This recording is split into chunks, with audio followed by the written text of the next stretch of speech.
Bismillahirrahmanirrahim. Assalamualaikum warahmatullahi wabarakatuh. Alhamdulillahilladzi arsala rasulahu bil huda wa dinil haq liyudhhirahu 'ala dini kulli wa kafa billahi syahida. Asyhadu alla ilaha illallah wahdahu la syarikalah wa asyhadu anna Muhammadan abduhu wa rasuluh. Allahumma sholli ala Muhammad wa ala ali Muhammad. Rabbi shrah li sadri wa yassir li amri wahlul 'uqdatam min lisani yafqahu qawli. Alhamdulillah, marilah kita panjatkan puji syukur kita kehadirat Allah Subhanahu wa taala atas segala nikmat iman, nikmat Islam, nikmat ukhuwah pada kita semuanya. Shalawat dan salam marilah kita haturkan kepada manusia teladan sepanjang zaman, Rasulullah Muhammad sallallahu alaihi wasallam. Semoga kita kelak mendapat syafaat beliau di akhir zaman. Amin ya robbal alamin. Pemirsa yang dirahmati Allah, pada hari ini kita akan membahas tentang hadis Arba'in Nawawiyah yang ke-21, yaitu tentang istiqomah. Saya bacakan. An Abi Amrin wa qila Abi Amroh Sufyan ibni Abdillahi radhiyallahu anhu qala qultu ya Rasulullah quli fil islami qaulan la as'alu anhu ahadan ghairaka qala qul amantu billah sumastaqim. Rawahu Muslim. Diriwayatkan dari Amru, ada yang memanggilnya Abu Amroh Sufyan bin Abdillah radhiyallahu anhu, bahwa ia berkata, aku pernah berkata, ya Rasulullah, katakanlah kepadaku ungkapan tentang Islam, di mana aku tidak lagi akan menanyakannya kepada seorang pun selain engkau. Beliau kemudian bersabda, katakan, aku beriman kepada Allah, kemudian beristiqomahlah. Hadis riwayat Muslim. Pemirsa yang dirahmati Allah, pada dialog singkat dari hadis ini banyak sekali pelajaran yang penting bagi kita semuanya.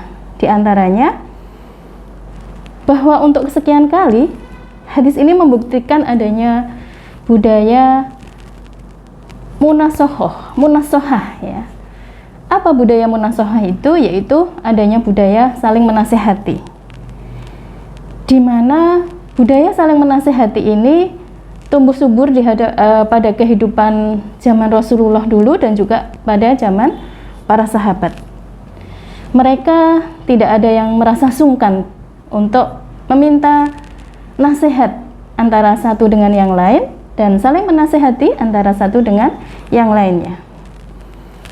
Ini juga menunjukkan bahwa adanya sebuah kedekatan yang khusus antara Rasulullah dengan para sahabatnya yang sedemikian luar biasa. Rasulullah Shallallahu Alaihi Wasallam, beliau sebagai seorang nabi bagi umatnya, dan beliau juga seorang pemimpin bagi rakyatnya. Tidak menjadi halangan ya pada manusia saat itu untuk meminta langsung nasihat kepada Rasulullah. Dan ini menjadi pelajaran bagi kita sesungguhnya bahwa para pemimpin ya, para pejabat, para tokoh agama ini untuk bisa mewujudkan ya sebuah tradisi yang hidup pada zaman Rasulullah ini. Jadi adanya budaya saling menasihati antara satu dengan yang lain sehingga terjadi kekokohan di dalam komunitas muslim. Dan banyak sekali ayat-ayat yang menunjukkan adanya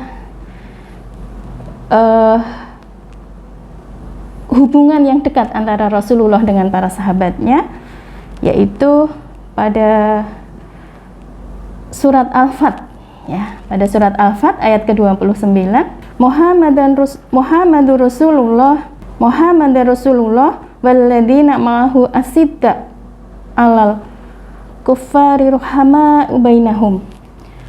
Muhammad Rasulullah dan orang-orang yang bersamanya, mereka tegas terhadap orang-orang kafir dan berkasih sayang sesama mereka. Kemudian di dalam surat At-Taubah juga demikian. Di dalam surat At-Taubah ayat ke-128, laqad ja'akum rasulun min anfusikum azizun 'alaihi ma 'anittum harisun 'alaikum bil mu'minina raufur rahim.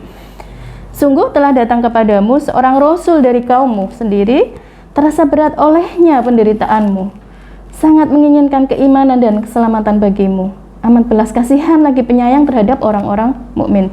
Kemudian di ayat yang lain juga demikian ya, di surat Ali Imran ayat 159, maka disebabkan rahmat dari Tuhanmu lah kamu berlaku lemah lembut terhadap mereka. Sekiranya kamu berhati keras lagi berhati kasar, tentulah mereka menjauhkan diri dari sekelilingmu. Karena itu maafkanlah mereka, mohonkanlah ampun bagi mereka, dan bermusyawarahlah dengan mereka. Pada beberapa ayat tadi menunjukkan bahwa nasihat itu tidak harus panjang dan lebar ya. Yang penting adalah bagaimana muatan dan maknanya itu bisa dipahami dengan sebaik-baiknya. Dan hal tersebut itu sering dilakukan oleh Rasulullah dan juga para nabi sebelumnya di berbagai kesempatan ya, ini untuk memberikan nasihat kepada sahabatnya ya, yang mana nasihatnya itu singkat, lugas, dan juga jelas. Ada beberapa yang bisa kita ambil contoh ya, jadi tentang nasihat-nasihat beliau yang singkat, lugas, dan jelas ini. Di antaranya ada beberapa hadis yang sering kita hafalkan, juga mungkin dihafalkan oleh anak-anak kita ya. La taghdab walakal jannah, gitu ya, janganlah marah, bagimu surga ya. Kemudian man la yarham la yurham, barang siapa yang tidak menyayangi tidak akan disayangi ya. Kemudian ada lagi almar'u ma'aman ya, almar'u ma'aman ahab, seseorang akan bersama dengan seseorang yang dicintainya di surga. Dan beberapa hadis yang lain ya, yang menunjukkan betapa dalamnya nasihat Rasulullah ya, singkat, lugas, dan jelas. Nah, kita juga bisa melihat bahwa pada hadis tersebut ini menunjukkan bahwa keimanan kepada Allah ini merupakan hal yang paling penting ya, dan utama pada umat Islam ya. Kemudian ini adalah merupakan pangkal nasihat ya daripada para nabi dan para sahabatnya. Kadang digandingkan dengan iman dan hari akhir ya. Mangkana yu'minu billahi wal yaumil akhir ya. Barang siapa yang beriman kepada Allah dan hari akhir ya, dan itu juga sudah pernah dijelaskan pada bahasan tentang hadis arba'in yang ke-15 ya. Kemudian ada lagi ya, salah satu hadis yang diriwayatkan oleh Abu Hurairah radhiyallahu anhu. Saya bacakan artinya, bahwa Rasulullah Shallallahu alaihi wasallam ditanya, amal apakah yang paling utama? Beliau menjawab, iman kepada Allah dan Rasul-Nya. Ditanya lagi, lalu apa? Beliau menjawab, jihad fisabilillah. Ditanya lagi, lalu apa? Beliau menjawab, haji mabrur ya. Nah, hadis tersebut ini menunjukkan bahwa keimanan manusia itu bisa mengalami fluktuasi, yaitu naik dan turun. Sehingga Nabi Shallallahu alaihi wasallam ini menasihati dengan perintah sumastaqim ya, lalu istiqomahlah. Artinya bahwa naik turunnya iman itu akan sangat berpengaruh pada kualitas dan kuantitas daripada amal soleh manusia. Nabi Shallallahu alaihi wasallam juga mengisyaratkan hal tersebut, yaitu di dalam sabdanya pada hadis riwayat Ahmad, sesungguhnya setiap amal ada masa-masa rajin, dan setiap masa rajin itu ada masa-masa malasnya. Maka siapa saja yang masa malasnya tetap di atas sunnahku, maka dia akan beruntung. Dan barang siapa yang masa malasnya tidak seperti itu, maka dia akan binasa. Hadis riwayat Ahmad. Nah, dengan demikian tidak seharusnya seorang muslim itu memandang buruk saudaranya yang lain ketika ya saudaranya itu sedang dalam keadaan tidak bergairah di dalam beribadah dan beramal soleh, atau sering kita mengatakan saudara kita sedang futur. Nah, justru yang paling baik adalah bagaimana kita bisa memberikan perhatian dan penjagaan kepada saudara kita tersebut agar kemudian mereka tidak sampai menjauh dari kita, ya, dan kemudian meninggalkan semua nilai kebaikan sama sekali. Nah, persepsi yang baik, ya, husnudon kita yang baik gitu ya kepada saudara kita yang sedang mengalami keimanan yang sedang futur ini akan melahirkan jalinan yang baik pada kenyataannya. Nah, kemudian perintah untuk istiqomah di dalam iman dan amal, ya, istiqomah di atas kebenaran, menyampaikan kebenaran, kemudian bersama dengan orang-orang yang benar, serta istiqomah, kokoh dan konsisten untuk tidak mengikuti jalan orang-orang yang mengikuti hawa nafsu, menentang Allah, ya. Ini menunjukkan betapa pentingnya istiqomah, ya, untuk keselamatan di dunia dan di akhirat. Ada salah satu surat, ya, yang kemudian kalau kita baca di dalam tafsirnya, ya, surat ini yang kemudian menjadikan Rasulullah, ya, itu memikirkan dan beruban gitu ya, di dalam surat Hud ayat ke 112. Fastaqim kama umirta. Ya, ini sungguh berat, ya. Maka tetaplah kamu pada jalan yang benar, ya, sebagaimana diperintahkan kepadamu dan juga orang yang telah bertaubat bersama kamu serta kamu, dan janganlah kamu melampaui batas. Sesungguhnya Dia Maha melihat apa yang kamu kerjakan. Nah, pada beberapa ayat yang lain juga di dalam surat Asy-Syura ayat 15, maka karena itu serulah mereka kepada agama ini dan istiqomahlah sebagaimana diperintahkan kepadamu, dan janganlah kamu mengikuti hawa nafsu mereka. Kemudian dalam tafsir Al-Muyassar, ya, ini disebutkan, saya baca, maka serulah wahai Rasul hamba-hamba Allah itu dan tetap istiqomah sebagaimana Allah perintahkan kamu, dan janganlah mengikuti hawa nafsu mereka, orang-orang yang ragu terhadap kebenaran dan menyimpang dari agama. Hadis tersebut menunjukkan kebolehan mengaku beriman kepada Allah Subhanahu wa Ta'ala dengan ucapan saya beriman kepada Allah, sebagaimana bolehnya kita mengucapkan bahwa saya adalah seorang muslim. Namun mengucapkan yang kedua ini memang lebih ringan gitu ya, dibandingkan dengan yang pertama bahwa saya beriman kepada Allah. Nah, yang harus kita pahami bahwa hal itu bukan menunjukkan sebuah kesombongan gitu ya, dan juga bukan pula riya. Nah, seharusnya orang yang mengucapkan harus lepas dari dua sikap tersebut, ya. Adapun yang mengatakannya meski menilainya secara zahir tidak membebani diri mereka menerka-nerka tentang hati orang tersebut, maka tidak masalah ketika seseorang ditanya apa kabarmu, ya, lalu dia menjawab saya dalam keadaan mukmin kepada Allah. Tentunya yang terpenting adalah bagaimana pembuktian keimanan yang telah diucapkan tersebut. Selanjutnya di dalam surat Asy-Syura, ya, ayat ke-15, aku beriman kepada semua kitab yang diturunkan Allah. Ya. Kemudian di dalam surat Yunus, jika kamu berpaling dari peringatanku, aku tidak meminta upah sedikit pun daripadamu. Upahku tidak lain hanyalah dari Allah belaka. Dan aku disuruh supaya aku termasuk golongan orang-orang yang berserah diri. Dan banyak sekali, ya, masih banyak sekali ayat-ayat yang lainnya gitu ya. Nah, kita kembali kepada hadis tentang istiqomah, hadis yang ke-21 tadi. An Abi Amroh, ya. Wakila Abi Amroh Sufyan ibni Abdillah radhiyallahu anhu qala. Dari Abu Amr, dan dikatakan pula Abu Amroh Sufyan bin Abdillah radhiyallahu anhu, dia berkata, Imam Nawawi rahimahullah mengatakan bahwa Sufyan bin Abdullah ini adalah seorang sahabat Nabi dan dia merupakan pegawai daripada Umar bin Khattab. Dia adalah Abu Amru, ada juga yang menyebut sebagai Abu Amroh Sufyan bin Abdullah bin Abu Rabi'ah bin Al-Haris bin Malik bin Hutid bin Jasim bin Sakif, ya. Dia menjadi pegawai Umar ketika Umar ke Taif. Nah, beliau menggunakan jasanya ketika Utsman bin Abu Al-As ini dicopot dan dipindahkan ke Bahrain. Beliau banyak meriwayatkan hadis, ya. Adapun yang mengambil hadis darinya adalah anaknya Abdullah Urwah, ya.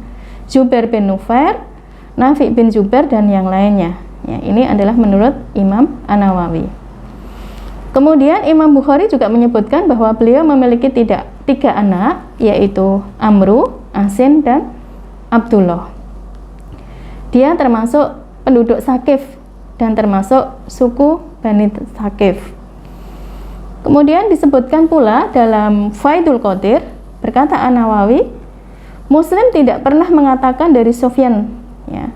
Selain hadis ini, berkata Al-Munawi, saya tidak pernah melihat Sufyan ini selain pada hadis ini, pada Sahih Muslim, dan tidak pula pada riwayat Arba'ah 4. Ya. Kemudian Qultu, ya. Qultu, aku berkata, yakni Sufyan bin Abdullah berkata, meminta dan bertanya, ya Rasulullah, kulli fil Islam. Ya. Wahai Rasulullah, beritahukanlah kepadaku tentang Islam, yaitu, wahai Nabi, ajarkanlah aku tentang agamaku, syariatnya dan aturannya.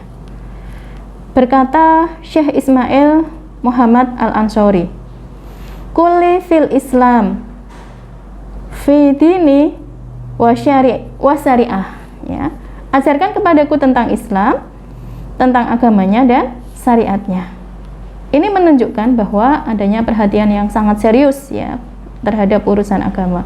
Bukan hanya Abu Sufyan bin Abdullah radhiyallahu anhu, banyak pertanyaan yang diajukan para sahabat Nabi kepada Rasulullah berkenaan dengan perkara-perkara agama, ya, tentang akidah, tentang akhlak dan yang lainnya. Kemudian semoga Allah merahmati Syekh Abdul Muhsin bin Ham, ya, Al-Abad Al-Badr Hafizahullah, beliau berkata, para sahabat Rasulullah adalah manusia yang paling kuat hasratnya untuk memahami agama dan mereka yang paling terdahulu kepada setiap kebaikan. Dan pertanyaan Sufyan bin Abdullah ini jelas menunjukkan hal itu. Ketika beliau menanyakan Nabi pertanyaan ini, di mana yang diringankannya adalah mencakup dan jelas, tidak butuh penjelasan dari siapapun setelah Rasulullah.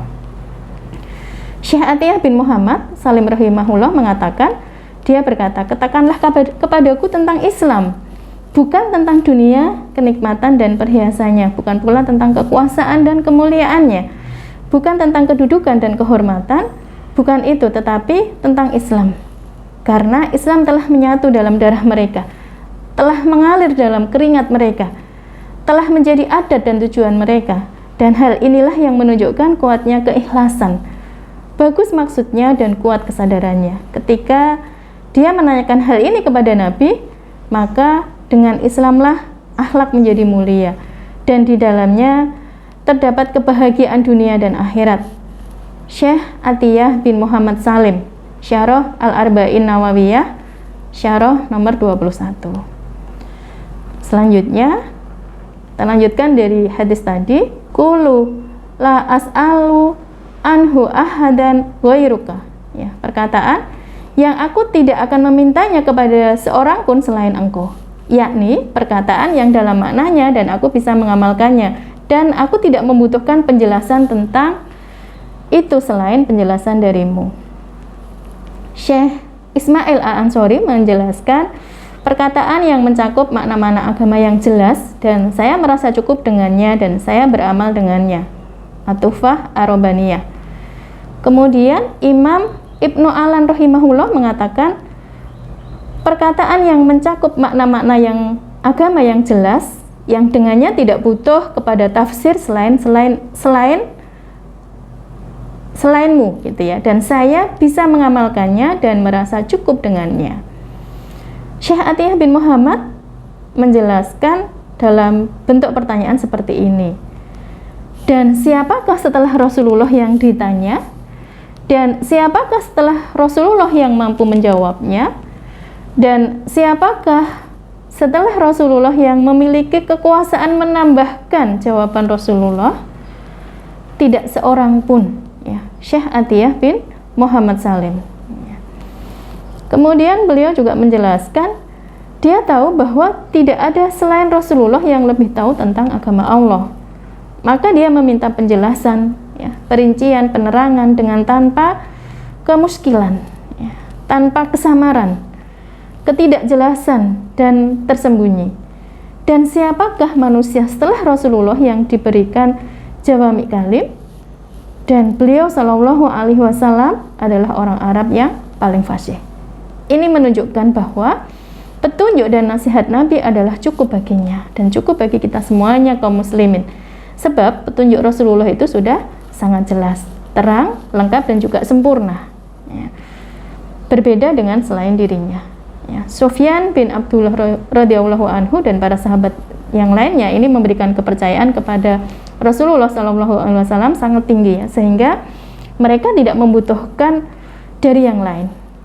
Maka masihkah ada orang muslim yang mengakui kenabian dan kerasulannya ini membutuhkan kepada tuntutan berbagai paham, ya, yang mungkin bisa membinasakan agama dan dunianya, gitu ya. Padahal Nabiullah Shallallahu Alaihi Wasallam telah meninggalkan tuntunan yang terang benderang, yang terang malamnya, ya, sama dengan siangnya. Rasulullah Shallallahu Alaihi Wasallam bersabda, "Aku tinggalkan atas kalian atas terang malamnya bagaikan siangnya. Tak ada yang menyimpang darinya setelah aku, melainkan dia binasa." Hadis sahih dengan berbagai jalur dan penguatnya, ya, hadis riwayat Ahmad. Ini adalah salah satu rahasia kenapa kaum muslimin kalah, ya, ketika mereka menyimpang dari jalan nabinya. Beribadah tidak sesuai dengan sunnah, ya, akidah penuh kesyirikan, khurafat, tahayul. Nah, ini menunjukkan adanya penyimpangan, ya. Kemudian dilanjutkan, beliau bersabda, qala qul amantu billah, ya, katakanlah aku beriman kepada Allah. Nah, dalam hal ini, ya, yakni ucapkanlah, ikrarkanlah, ya, persaksikan kepada manusia dengan lisanmu dan juga dengan hatimu, ya.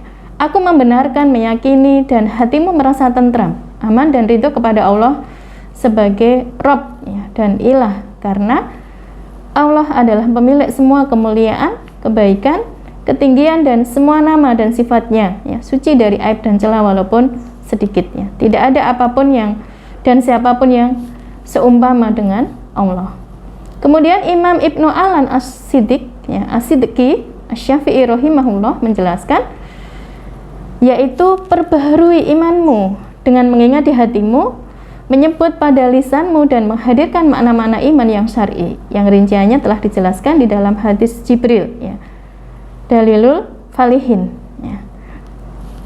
Pemirsa yang dirahmati Allah, Syekh Ibnu Al-Utsaimin, ya, rahimahullah juga menjelaskan sabdanya, katakanlah aku beriman, bukanlah maknanya semata-mata dengan lisan, sebab di antara manusia ada yang mengatakan aku beriman kepada Allah dan hari akhir, padahal mereka tidak beriman. Namun maksudnya adalah ucapan hati dan juga lisan sekaligus, yaitu mengucapkan dengan lisan, setelah itu mengakuinya di hati, meyakininya dengan keyakinan yang pasti dan tidak ada keraguan di dalamnya. Sebab tidak cukup beriman di hati tetapi tidak beriman di lisan, mesti beriman pada keduanya. Oleh karena itu Rasulullah bersabda ketika beliau sedang menyeru manusia kepada Islam, "Wahai manusia, katakanlah tidak ada ilah kecuali Allah, niscaya kalian akan beruntung." Maka sabdanya, katakanlah, yaitu dengan lisan kalian, sebagaimana wajibnya mengucapkan pada hati. Nah, jadi di situ membenarkan tentang bahwa iman itu diucapkan dengan lisan dan juga dibenarkan di dalam hati, ya. Dan di situ tidak cukup kita mengatakan cukup berteriak, gitu ya, tegakkan syariat, tetapi amalnya, ya, tidak memperjuangkannya, gitu. Selanjutnya sumastaqim. Nah, di sini, ya, lalu istiqomahlah. Nah, yaitu setelah kamu mengimaninya dengan benar, maka konsistensilah, gitu ya, konsistenlah, ya, tegar, ya, jangan goyah untuk tetap berada pada jalan keimanan dan ketaatan, jalannya orang-orang solih dan ahlul khair, dan jangan bergeser darinya walau sedikit. Nah, di sini Imam Jalaluddin Asyuyuti rahimahullah menjelaskan, aku beriman kepada Allah lalu istiqomahlah. Ini merupakan di antara jawami kalim, ya, ucapan singkat yang bermakna luas, dan ini bersesuaian dengan firman Allah, sesungguhnya orang-orang yang mengatakan Rabb kami adalah Allah lalu mereka istiqomah, mereka mengesahkannya dan mengimaninya, kemudian mereka konsisten dan tidak menentang keesaannya. Mereka komitmen untuk mentaatinya. Pemirsa yang dirahmati Allah, Allah sangat memuji orang-orang yang istiqomah di jalannya, ya. Bahkan Allah menjanjikan baginya surga, ya, sebagaimana firman Allah di dalam surat Fussilat ayat ke-30. Sesungguhnya orang-orang yang mengatakan Tuhan kami adalah Allah, kemudian mereka meneguhkan pendirian mereka, maka malaikat akan turun kepada mereka dan mengatakan, janganlah kamu takut dan janganlah merasa bersedih, dan gembirakanlah mereka dengan jannah yang telah dijanjikan Allah. Demikian pula ya di surat Al-Ahqaf ayat 13-14 ya, tentang janji orang-orang yang istiqomah ini, bahwa mereka akan menjadi penghuni surga, ya, mereka kekal di dalamnya. Nah, kemudian pertanyaannya adalah, siapakah orang-orang yang istiqomah, ya, yang dimaksud pada ayat-ayat tersebut, ya? Berkata Imam Abul Hasan Al-Mawardi rahimahullah di dalam tafsirnya bahwa ada 5 macam. Pertama adalah kemudian mereka istiqomah bahwasanya Allah adalah Rabb mereka, ya.